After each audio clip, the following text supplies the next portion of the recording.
안녕하세요. 학생생활교육 마스터 클래스입니다. 오늘은 선생님들이 수업 중에 자주 겪게 되는 학생들이 친구들의 편을 들어주면서 선생님과 갈등이 증폭되는 현상에 대해서 이야기해 보려고 합니다. 선생님이 누군가를 지적하자마자 쌤, 쟤는 원래 그런 애예요. 너무 그러지 마세요. 제 잘못 아니에요. 얘 오늘 몸 상태 안 좋아요. 이렇게 주변 아이들이 한꺼번에 몰려드는 상황 겪어보신 적 있으시죠? 이 상황 제대로 풀지 않으면 수업 흐름은 무너지게 되고 아이들의 감정선은 더 날카로워지거나 집단적으로 반항심을 갖게 되는 상황이 발생할 수 있습니다. 오늘은 이럴 때 쓸 수 있는 집단 감정의 디퓨징 기술, 그리고 회복적 생활교육의 관점에서 선생님이 취할 수 있는 말과 행동의 기술을 하나씩 알려드리도록 하겠습니다.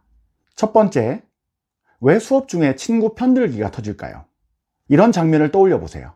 수업 중에 집중력이 흐트러지고 산만한 행동을 하는 학생, 수업 중에 옆 친구에게 계속 관심을 보이는 아이에게 선생님이 주의를 줬습니다. 그 순간 주변 아이들이 나서서 쌤, 얘는 원래 그래요. 원래 그렇게 왔어요. 쟤 오늘 기분 안 좋아요. 그냥 놔두세요. 예전부터 그래왔다고요. 이렇게 하면서 갑자기 분위기가 웅성웅성해집니다.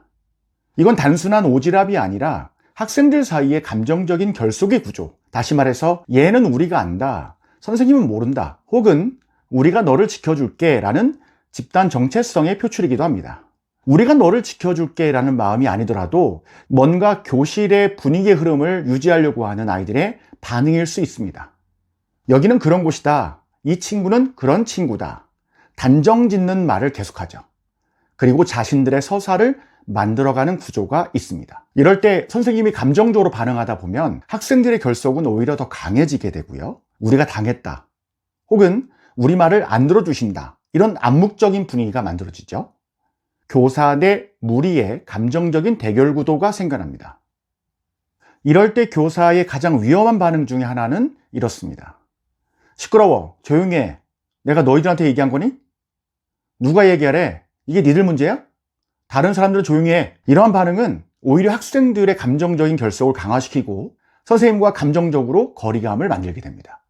다시 말해 그 순간 아이들은 자신들이 지적당했다고 느끼게 되는 거죠. 그래서 이런 상황에서는 선생님이 즉각적으로 제압하는 것보다는 집단적인 감정을 흘려보내는 기술, 디퓨징이 필요합니다. 지금부터는 집단 감정을 디퓨징하는 기술 4단계 방법을 알려드리겠습니다. 선생님이 수업하시는데 주의를 주는 상황인데도 불구하고 달려드는 무리들이 있을 때 이런 상황에서는 단계별로 해보면 어떨까라는 생각을 하게 됩니다. 1단계는 감정의 불씨를 분리하는 겁니다. 지금은 땡땡땡과 얘기하는 중이야. 지금은 땡땡땡이랑 상황을 정리하는 중이야. 다른 사람들 이야기도 들을 수 있지만 잠깐만 기다려 주겠니? 집단 반응을 잠시 멈추게 하면서 상황을 개인화하는 것이 중요합니다. 다시 강조하지만 상황을 개인화하는 겁니다. 문제를 확대하지 않고 개인에게 초점을 맞추는 것이죠. 선생님이 지적을 할 때는 그 개인을 교육하는 것이라서 무리들이 집단적인 감정을 형성하는 것을 차단하는 것이 맞습니다. 2단계는 감정적인 상태를 인지하는 것으로 전환시키는 겁니다. 사실을 다시 확인해보자. 땡땡아, 네가 보기엔 어떤 일이 있었던 것 같아? 지금 들은 이야기 중에서 어떤 게 사실인지 먼저 정리해볼까? 감정적으로 쏠린 주제를 인지적인 정리 상태로 전환시켜주는 질문입니다.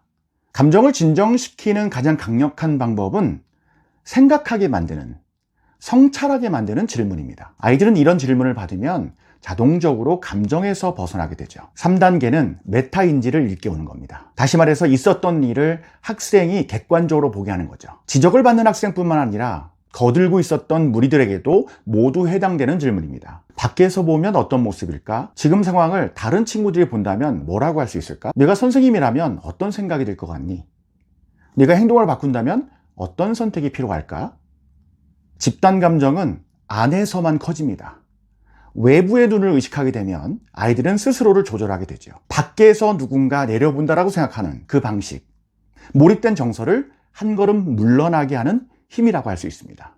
4단계는 시간차를 두고 감정을 정리하는 겁니다. 쉬는 시간에 얘기하도록 하자. 이번 일에 대해서는 따로 시간을 내서 이야기하는 게 좋겠어. 즉시 해결하려고 하지 않는 것, 감정을 식힐 시간을 주는 것이 하나의 방법이기도 합니다. 태도가 불량하고 교사를 무시하는 학생에 대해서는 잠시 시간차를 두기도 하지만 엄격하게 교육하기 위한 장치를 마련해야 합니다. 네가 생각하는 것을 글로 써서 선생님과 대화했으면 해. 따로 시간을 내서 이번 일에 대해서 이야기하도록 하자. 그리고 선생님에 대해서 갈등을 만들려고 했던 학생이나 그 친구를 편들려고 했던 학생과는 짧게 회복적 질문을 통해서 마무리하는 것이 필요합니다. 문제가 된 학생을 따로 만나거나 무리들을 따로 불러서 분리된 공간에서 간단하게 서클로 이야기해도 좋습니다. 일어났던 일에 대해서 네 입장에서 설명해 주겠니? 이 일이 벌어지게 된 원인이 뭐라고 생각해?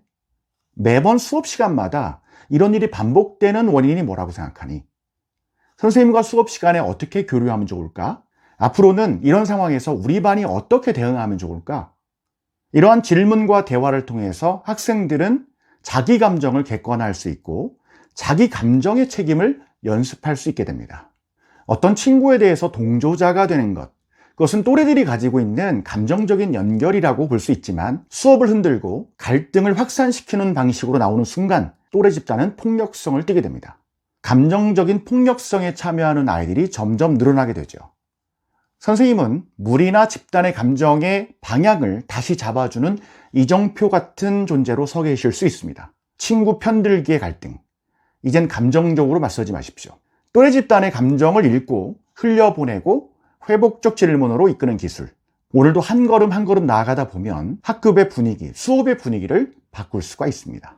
오늘도 저는 선생님들을 지지하고 응원합니다. 학생생활교육 마스터클래스 채널은 선생님들의 사연을 받아서 영상을 제작하려고 합니다.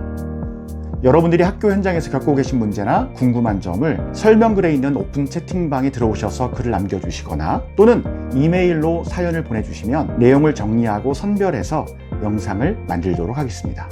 많은 분들의 참여를 부탁드립니다. 오늘 여러분에게 도움이 되셨다면 구독과 좋아요를 부탁드리고요.